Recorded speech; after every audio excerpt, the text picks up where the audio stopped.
Bonjour, voilà, on va faire le résumé du premier cours sur les médicaments, c'est le chapitre 1. Tout d'abord, qu'est-ce que c'est qu'un médicament? Et puis, on va s'intéresser aux caractéristiques de l'espèce chimique. C'est parti. Bon, beaucoup de définitions. On a déjà tout vu en cours. Alors, qu'est-ce que c'est qu'un médicament? Bah, tout simplement, euh, il est composé de ce qu'on appelle un principe actif et puis des excipients. Donc, le principe actif, c'est l'espèce chimique qui va avoir un effet thérapeutique. C'est l'espèce chimique qui va soigner le patient. Maintenant, les excipients, c'est toutes les espèces qu'on va trouver mélangées au principe actif. Ils n'ont aucun effet thérapeutique, simplement ils sont là pour modifier la forme, consistance, le goût, la couleur. Tout ça, c'est fait pour rendre le principe actif euh, parfois meilleur et aussi pour rendre le médicament un peu plus attrayant. Ce qu'on appelle la forme galénique, c'est tout simplement la forme sous laquelle on va administrer le médicament. Donc ça peut être un sirop, une gélule, un cachet, un spray, etc. Donc toutes ces formes-là seront dénommées sous le terme forme galénique. Maintenant, là, ce qu'on va appeler la formulation, bah, en général, la formulation, c'est toute la liste des espèces chimiques, des substances qui sont présentes dans les médicaments. Évidemment, on s'arrange pour que dans cette formulation, on choisisse les excipients qui sont adaptés à la forme galénique, c'est-à-dire la forme du médicament qu'on va ingérer. Petit 3, les médicaments princeps et génériques. Donc ça, c'est toujours des grands débats dans l'actualité. Est-ce qu'il faut prendre le princeps ou le générique? Le princeps, c'est le médicament qui a été trouvé par un laboratoire, produit en laboratoire, et en général, ce laboratoire possède un brevet sur le médicament. Donc aucune compagnie ne peut produire ce médicament sans avoir à payer forcément ce brevet. Et le brevet, en général, dure 20 ans. Après ça, l'ensemble des compagnies pharmaceutiques peuvent elles aussi produire ce médicament. Et on va les appeler à ce moment-là des médicaments génériques. Donc la particularité des médicaments génériques, c'est qu'ils ont évidemment tous le même principe actif, mais évidemment ils peuvent changer par la nature des excipients. Interaction avec le milieu, bah, tout simplement, c'est que un principe actif, donc l'espèce chimique qui va soigner, c'est une espèce chimique, et donc va réaliser des réactions chimiques avec le milieu dans lequel le principe actif, l'espèce chimique, va se trouver. Donc en général, ça peut être forcément dans le tube digestif, les sucs digestifs, au niveau de l'estomac, de l'intestin. Ça peut être aussi des réactions chimiques avec les excipients pour rendre le principe actif plus efficace. Donc voilà, j'ai mis une petite photo d'un cachet, d'une gélule avec le principe actif et puis tous les petits excipients qui sont représentés par un petit couteau, un petit tournevis, etc. Voilà. Le principe actif d'un médicament, bah, il y a plusieurs origines. Évidemment, à l'origine, c'était, enfin, il y a longtemps, des origines naturelles. Euh, donc, on extrayait les principes actifs directement dans la nature. Donc, ça pouvait être les plantes, des fruits, des animaux. Simplement, c'est que ce genre de méthode, en général, ça coûte assez cher. Et on est passé maintenant à d'autres méthodes qui sont simplement la synthétisation, la synthèse de ces produits chimiques en laboratoire. Les principes actifs qu'on va avoir synthétisés ont exactement la même formule que les espèces naturelles. Simplement, c'est qu'en général, ça coûte beaucoup moins cher de les fabriquer en laboratoire. Maintenant, les propriétés des espèces chimiques. Ça, c'est important.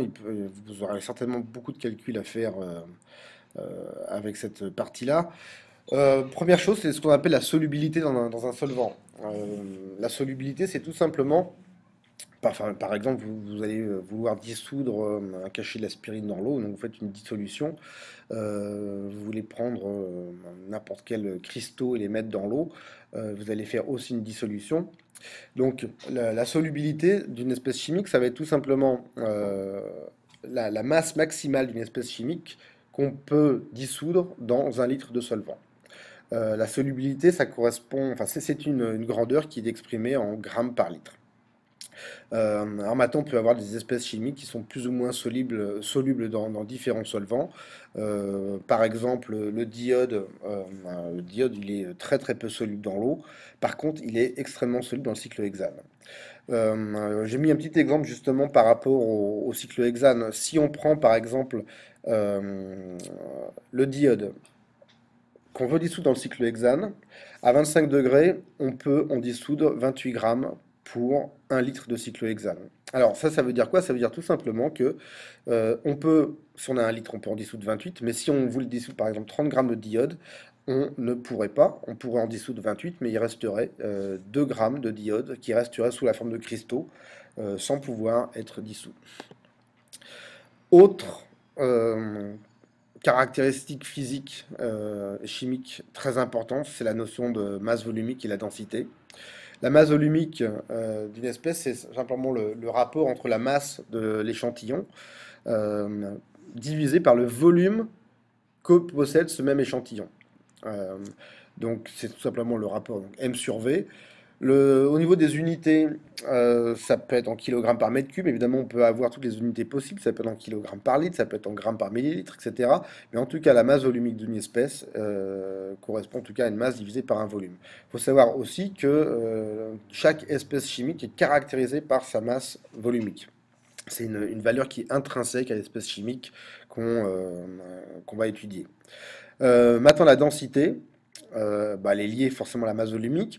Simplement, c'est que la densité, c'est une grandeur qui n'a pas d'unité, puisqu'en fait, on calcule la densité d'une substance par rapport à une substance référence, qui sera la plupart du temps l'eau. Donc, si on divise la masse volumique d'une substance par la masse volumique de l'eau, qui est la référence, forcément, les unités vont se simplifier. Donc, la densité n'aura pas d'unité.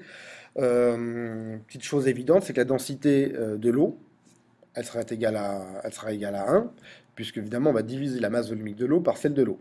Donc forcément une densité de 1. Donc voilà, j'ai montré un petit exemple pour la densité de l'huile.